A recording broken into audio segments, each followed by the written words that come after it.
Los hidrocarburos, los compuestos químicos que se han vuelto tan necesarios para la vida humana, están destruyendo el único lugar en el que vivimos, la Tierra.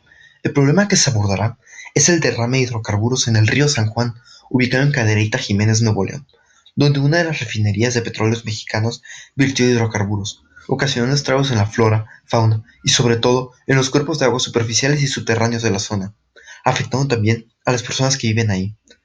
A pesar de haber eliminado gran parte de los derrames, se siguen tirando residuos y las autoridades no han hecho algo para solucionarlo. Para comprender la magnitud del problema desde la perspectiva química, debemos saber qué elementos son los involucrados. Dichas sustancias son los hidrocarburos y el agua. Además, se debe de tener en cuenta otros factores de contaminación que esta refinería esté ocasionando, como lo son las emisiones de CO2. Dentro del marco teórico, tenemos la información necesaria para comprender qué son los hidrocarburos, como la gasolina y el petróleo, las características físicas primordiales de los líquidos, lo cual ayudará a la resolución del problema junto a las fuerzas intermoleculares que contiene cada molécula, de las cuales algunas son capaces de determinar la solubilidad de las sustancias. Investigando, se encontraron diversos métodos para tratar los derrames de petróleo, que van desde la quema de hidrocarburo hasta la separación de los residuos y el uso de microorganismos consumidores. Entre estos métodos se encuentra una esponja hidrofílica, la cual permite el paso del agua, conteniendo los hidrocarburos. Es esta una de las dos soluciones que se proponen para resolver este problema de una forma eficiente sin afectar en gran medida el ecosistema. Las acciones de la refinería, así como de las autoridades correspondientes en torno al derrame de petróleo y de desechos, es una verdadera falta de conciencia tanto ambiental como social. En cuanto a la salud de las personas, el consumo de agua contaminada con hidrocarburos provoca afecciones como cáncer, alteraciones genéticas y afecciones respiratorias y cardíacas.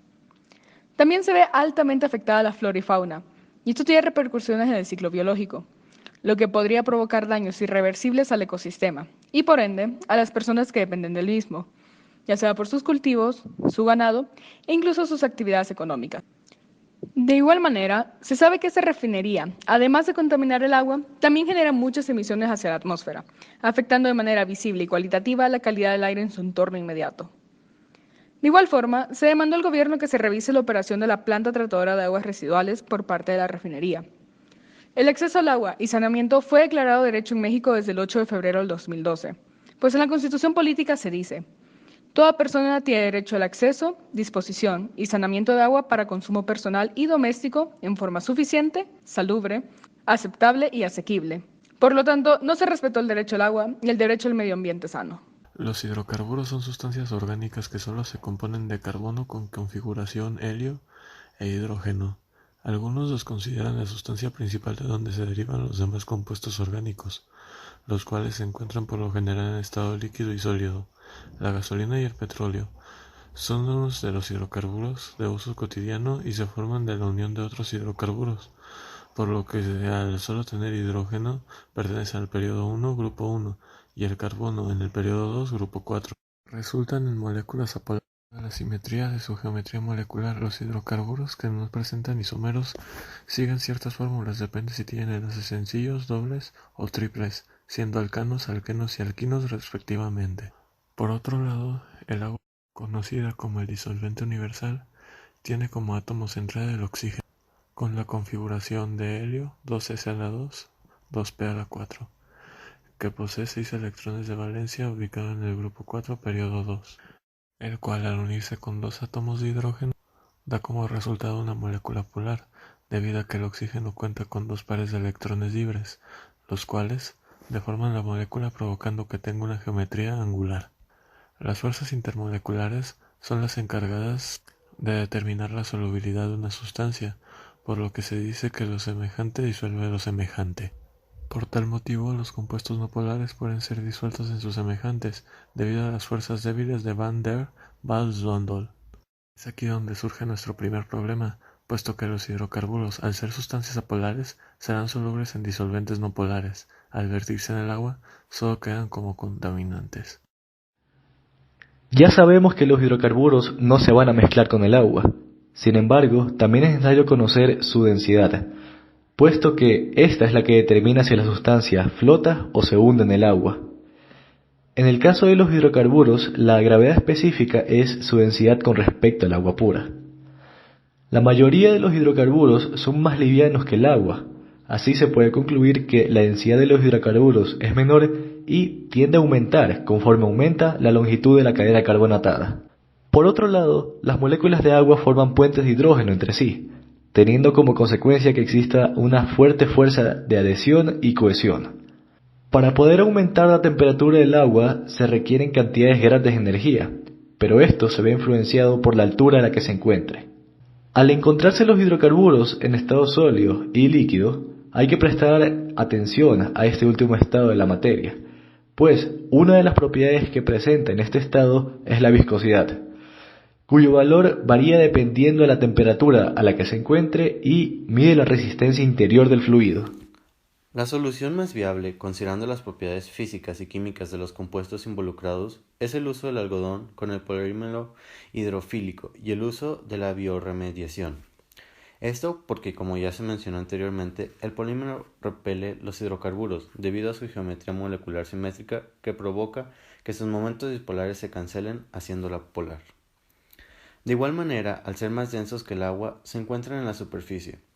Al ser también compuestos con una viscosidad elevada, mientras no se someten a altas temperaturas, permite que la cohesión de la molécula se mantenga agrupada, lo que favorece a que se limpie completamente la superficie de los cuerpos de agua afectados. En cambio, el uso de microorganismos autótrofos es la mejor opción para poder limpiar el suelo y los mantos acuíferos subterráneos, ya que estos son de más difícil acceso como para poder usar la misma técnica que en el río. Estos microorganismos tienen enzimas monooxigenasas, con las cuales oxidan primero el último carbono de la cadena, haciendo que se produzca un grupo alcohol con una reactividad mayor, para después oxidarse hasta tener un grupo aldehído y finalmente un carboxílico. Al final, el agua tiene que estar libre de estas sustancias tóxicas, debe ser incolora, insípida y libre de elementos de suspensión para no afectar la salud de las personas y sea 100% potable. Sin embargo, antes de pensar en una solución a un problema de esta magnitud, deberíamos concentrarnos en la prevención de estos derrames, desarrollando medidas más estrictas de seguridad. Al usar las técnicas descritas anteriormente, se espera que los cuerpos de agua puedan quedar lo suficientemente limpios para que se reduzca en gran medida la concentración de hidrocarburos. En cuanto a la limpieza a profundidad del suelo y cuerpos de agua bajo tierra, las pruebas con los microorganismos, teniendo una humedad ideal de 70-80%, muestra una efectividad de limpieza y descomposición del 55% de los materiales en los primeros 30 días del proceso, con una mortalidad del 10% de los microorganismos. Sin embargo, para tener datos más exactos, sería necesario evaluar a detalle las condiciones de humedad, pH, temperatura y cantidad de contaminantes para determinar la efectividad de esta solución, que a grandes rasgos parece ser de las más viables. En lo personal, yo pienso que los derrames por petróleo son 100% responsabilidad de la refinería y que las autoridades deberían de ser honestas y aplicar los cargos necesarios para pagar las consecuencias de sus actos. También opino que no solo deberían de buscar limpiar de manera superficial el agua, sino que también deben preocuparse por los desechos en el suelo y los que se filtran en mantos acuíferos subterráneos y llevar a cabo acciones para su limpieza.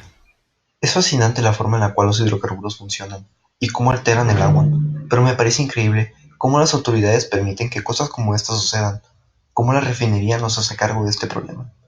Pero el que no estén tomando cartas en el asunto no significa que nosotros no podamos hacer algo para reducir todo esto, buscando el apoyo de asociaciones, las cuales proporcionan los medios establecidos con anterioridad para purificar el agua.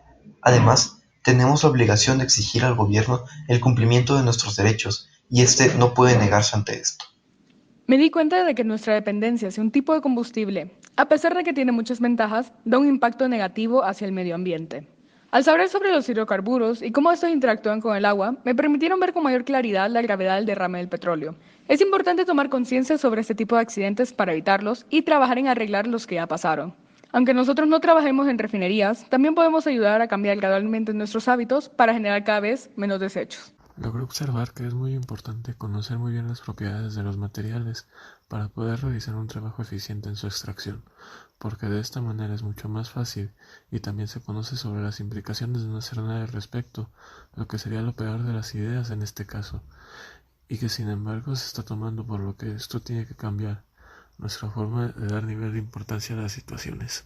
Como parte de mi opinión personal, puedo decir que si nosotros no fuésemos tan dependientes del petróleo, no habría tantos problemas ambientales, ya que es por nuestra demanda que las refinerías hacen lo que hacen.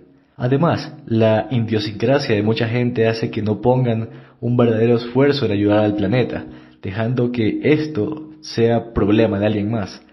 Pero, para crear un cambio, todos debemos ser parte de la solución.